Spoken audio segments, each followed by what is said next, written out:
take a look at how many of those 100 brands fell into each of those three stages. So stage one, growing your audience; stage two, engaging your audience; and stage three, developing a real social sales channel. And it ain't good news. It's a new channel, selling on social, so that's fine. Only one of those brands is really doing it. Coincidentally, it's a brand we work with that genuinely is a coincidence, that's Tesco. In fairness, Tesco are massive and have enormous resources to do some really cool, exciting stuff. You might not all be aware of it. Things like their Orchard campaign is genuinely quite pioneering. There are probably three brands that are straddling that line: Nordstrom, Lowe's, Falabella out in South America. We've got about 17 who probably in the next few months are going to make that jump. They're doing good work. But you've got 82 brands over there that are still stage one. They're still just trying to grow their audiences. So for them, it's about those campaigns where they're just saying, oh, I don't know, like this if that, share if that. It's that kind of thing. We've seen it before, and I think we're all smart enough now to know that this is just trying to drive those metrics up. It's probably someone's bonus on them, but it's not really doing an awful lot of business. So there's an awful long way to go. That doesn't mean that outside of retail, brands aren't doing wonderful, wonderful things. So it's just retail that needs to sort of pick up its act. There's some great, great brands. I've actually shaded some of the retailers out there. You can see where some of them lie, but it's worth talking about a few of these. So Mercedes-Benz did an awesome campaign on Weibo, who's kind of like the Chinese Twitter, where they sold, I think, 666 smart cars in an hour. 666 is not an unlucky number over there, but it was really cool. Like, who thought you could sell cars on essentially Twitter? That's amazing, and it really opened the door for that sort of big hitter campaign. It was great. Dell, Starbucks, they've been doing really awesome stuff for years. So the sort of idea of crowdsourcing ideas for their businesses. So my Starbucks idea, someone will remind me what the Dell one is. It doesn't really matter.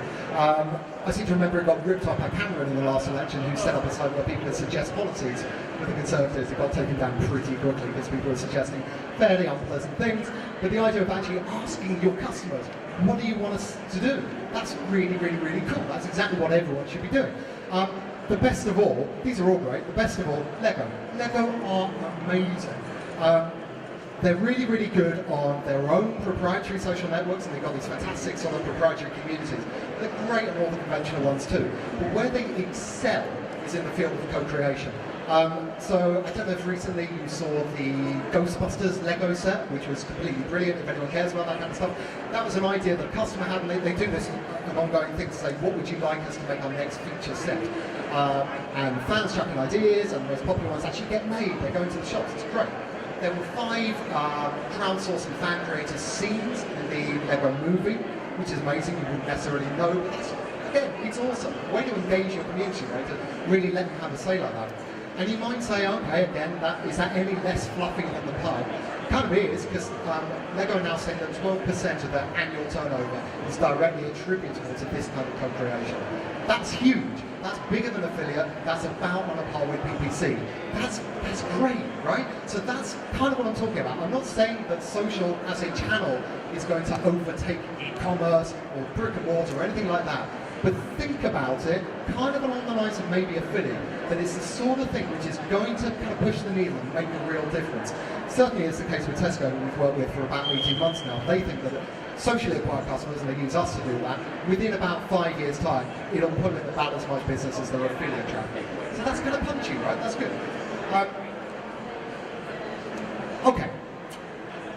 We were talking about co-creation. It's probably worth talking about it a little more, because it's one of probably the 3 things, and I could do more, but there are 3 real big secrets, I guess, to selling through social. So 3 elements. The first of those is co-creation. So if you can turn your social audience into a shopping community, you will start by doing that by actually asking them what they want. So if a customer has a say in the products that you're offering, if they've selected something, if they put together a bundle maybe, if they've worked with their friends and shared it with their friends to drive up a head of steam, when it actually comes to that product going on sale, they've got skin in the game and they're infinitely more likely to transact with you. So ask your customers what they want from you. So that's kind of secret number 1. I don't think it's a secret, maybe it is. Number 2, smart rewarding or dynamic pricing. So rather than just putting one offer out there and making it available to everyone, I call that dumb discounting. put an offer out there which gets better and better as more people participate. So there's a communal incentive there for people to go out and tell their friends, and kind of, maybe you're driving the price down as more people get involved, or maybe you're adding products into a bundle, or maybe you're unlocking exclusives. That makes an awful lot of difference. So smart rewarding is a really, really clever kind of thing to do. We work with Debenhams, I'll talk about it in a second. They got into quite a bit of bad press at the end of last year because they were kind of the kings of double discounting. Their CEO actually sort of referred to a sea of red on the high street, those 70% off, 80% off signs. And yet what happens is you do that sort of mass discounting, you get lost in it. Everyone goes, well, just a discounter like everyone else. Heaven forbid you should ever do something like a Groupon where your price perception is just ruined forever. If you just devalue your own products, you'll never get the price of those products back up again. But if you offer customers rewards for scratching your back, that kind of works. Customers get it, and you're not devaluing your products, you're making them available, maybe at a better price, maybe a better product, in return for something. So that's communal rewards, smart rewarding. And then gamification. So if one of you is better than anyone else at bringing someone into a product sale, then you should get rewarded for it, absolutely. So you want to move them up a leaderboard, you want to give them things as they start to do stuff for your company. If they get to the top, maybe they get a product for free, maybe they get a money come by experience, something along those lines. And that's a personal incentive. So you've got three things working there. You've got the co-creation, which is kind of community, wider community. Then you have the smart rewarding, which is the people who are shopping, communal incentives to make them really work together and bring in their friends. And then the gamification is personal rewards, to really get people competing against each other to see who can do the most for your brand. When you weave all those together, you get something we call co-buy, and it kind of really works, right? So those are the three pillars of selling on social. I won't have an enormous amount of time here, but I do want to put some flesh on the bones of all this theory and talk about some of the stuff that I've been involved with over the last 6 months to a year, I guess. Here's a campaign called Power for Paddy Power. Paddy Power's big challenge is customer acquisition. When it comes to betting, there is only one product, right? They offer exactly the same product as Coral or Ladbrokes or anyone else. It's a bet. So for them, the point of differentiation, the only game in town is customer acquisition. And they spend £250 per customer to acquire them. So that's a big deal for them. Anything that can shave their acquisition costs is hugely important.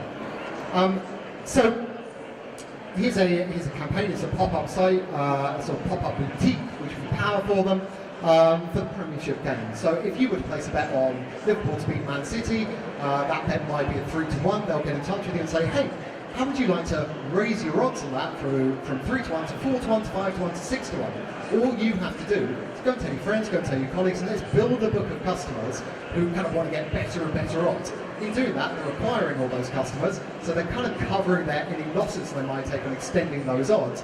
Brilliant to knock the acquisition cost down. Brilliant for the customers too, because I have no reason as a gambler or a bettor to go and tell my friends about a particular bet. But if there's something in me getting better odds, fantastic. The best part of all with this is if you've got in more people than anyone else, then they take you to the game as a VIP guest. So it's kind of beautifully worked out, it really makes sense. It's almost combining the competition with something transactional, which is something I feel pretty strongly about. Competitions just sort of attract, I don't know, gamers and compers and sort of deadbeat people that plug up your CRM system that are never going to spend anything with you. They're there because literally they don't want to spend money with you. What you're doing here is you're taking the ethos behind competitions, prizes, but instead of it being purely by chance, you make it a meritocracy. So that can actually help you sell things. Let's take a wee quick look at Debenhams. I said I would. So in this case, they were selling £15 gift cards. Gift cards are brilliant in retail because sometimes they go unclaimed, but also you're increasing the average transaction value. So people will buy more on a gift card than if they were buying individual SKUs at the store. That makes complete sense. So they were selling £15 gift cards. As more people participated, the value of those cards would go up and up and up and up and up until they became £30 gift cards. So essentially, they're giving away a 50% margin on that, which would be the sort of thing they might ordinarily just do on a campaign, send it to a few customers, and sure, you'll drive a bit of footfall and a bit of transactions. But what they got here was entirely new customers coming in. So I think the sharing rate, the referral rate was about 65% on this campaign. They did a few of them. So that's the percentage of customers who were new to Debenhams who came in because their friend told them about it, rather than the brand talking about it. And that's a huge part of everything I'm talking about today. We need to engage our fans and get them to do some of the selling for us, because it's that old Forrester data, isn't it? That 80% of people listen to what their friends say, and about 11% of people listen to what brands say, right? So if you actually want people to listen to what you say, you've got to give your customers and fans a message to take out to their friends. That really worked. At the top of this, we were only doing, I think, 200 units. On this particular one, the top person brought in 56 customers, absolutely killed it. It's just amazing. So, and a huge amount of those were entirely new customers for demos. Another campaign we did with them this Christmas, actually, is with Marc Jacobs Daisy perfume. So you know those gift sets that you generally buy at Christmas, perfume gift sets. So you buy the bottle of perfume, and in it there'll be some shower gel and some soap or whatever, hair mist. So they're going to go out to their customers, beautiful Pinterest-like board with about 20 items, and they'll say to them, which of these things do you want to go into our Marc Jacobs Daisy gift set?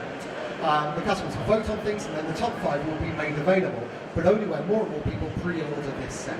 So when 1,000 people pre-order, brilliant, one item goes in, you know, the 5th most popular. When 2,000 people pre-order, the next thing goes in, all the way until you get this fantastic gift set with more, you know, than you ever expected. That's wonderful. It's kind of the opposite of an eBay auction, right? You want people to get involved rather than you want people to stay away. The more people get involved, the better it is for you.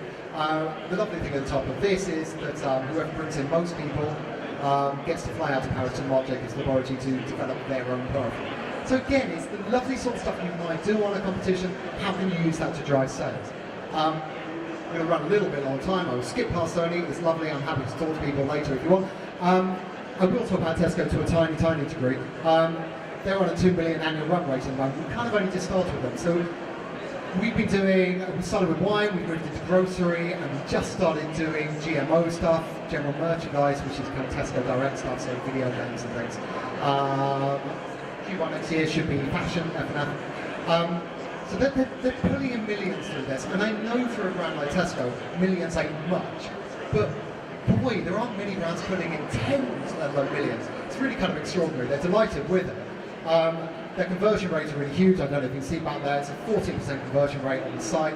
The click-throughs from their emails is ridiculous, because usually people here, you'll probably experience 2 or 3%, maybe 4% average click-through rates on emails. We're talking, you know, factors of 5-fold above that, which is just great. And about 52% referral rate for them. So that's we're super excited. They're super excited. They're really innovative. I know that sometimes people think that Tesco are a behemoth, but they really, you have to look at something like Club Card. I mean, they do stuff first. They're a pretty cool brand. Finally, just a little sneak peek at how we do this. And I'm not here to sell a platform to you, but this is kind of what we do, right?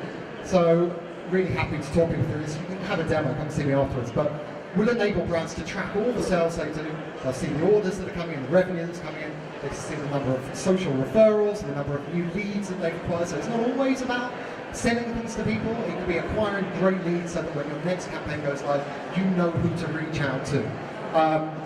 We help people find the customers who are making the most in direct sales, who's spending the most themselves, whose network is spending the most, and who's bringing the most kind of CRM entities for them, who's bringing people in who are signing up to ongoing marketplace. It's all lovely. It's kind of like building email campaigns or something like MailChimp or something. It's lovely little CMS, and you just program them, you set them live, you sit back, you analyse it. You can see which of my customers over the last 6 months have brought me the most business through social, who are very active on Facebook and have spent more than £200. It's kind of really cool. It's really fun when you start to play with it. What I was talking about Tesco, I'll explain how this kind of stuff does become really, really, really useful. I don't know if any of the people in this room are interested in this stuff. It really interests me. So Tesco had a customer, we'll call him Tom Grayson. He spent about £80 a year with them, which is nothing for them, right? So he's a bottom CRM bot with kind of no hope upon. What are you going to do with something like that? People usually spend hundreds and hundreds of pounds with Tesco. By using these, by actually sort of mapping out the influence he has through his social network and transactions like that, we saw that Tom was actually at the centre of a £2 million network of transactions with Tesco. And suddenly that's a real game changer, right? Because good word from Tom means that, you know, a lot of money's coming in. Bad word from Tom is going to have a really bad influence on them. So Tom is no longer in that we're not particularly interested in CRM bot. He's in a new bot called Advocates.